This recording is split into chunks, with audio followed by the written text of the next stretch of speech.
mga buddy, update lang natin sitwasyon dito sa MIP ngayon.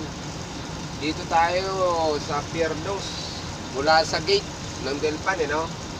Mahaba na naman ang pila mga buds. Kaya alam na, dating gawin na naman. Tiyaga na naman tayo. Tiyaga sa traffic. Kaya kailangan natin to.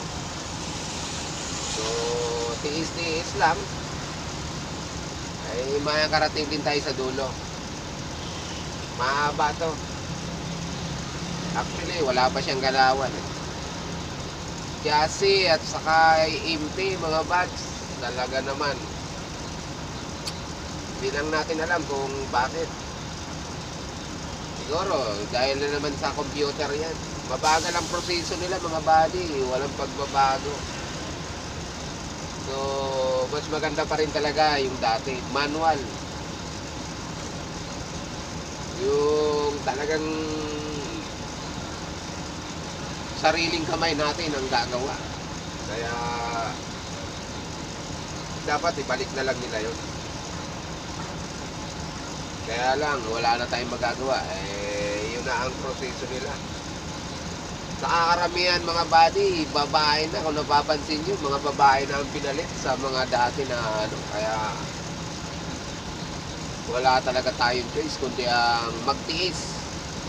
Magtiis sa traffic, buyat, pagod, gutom, pasma. Yan ang mga makukuha natin dito.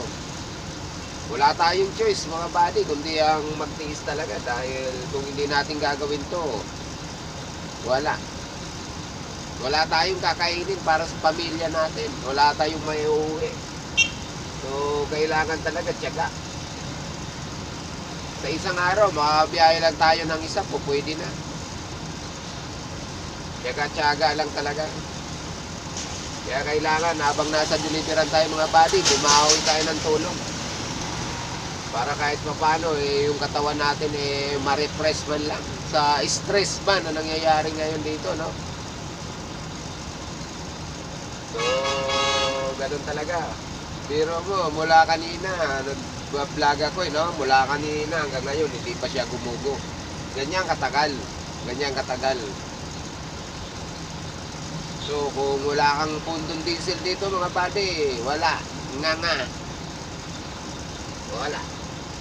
Kaya kailangan mayroon tayong pundong diesel. Dahil pag tayo naubusan, tirik, wala. Pagalitan pa tayo ng operator natin pag ganyan. Talagang wala tayong choice. So, kung napapansin nyo mga buddy, ilipat lang natin yung camera, no?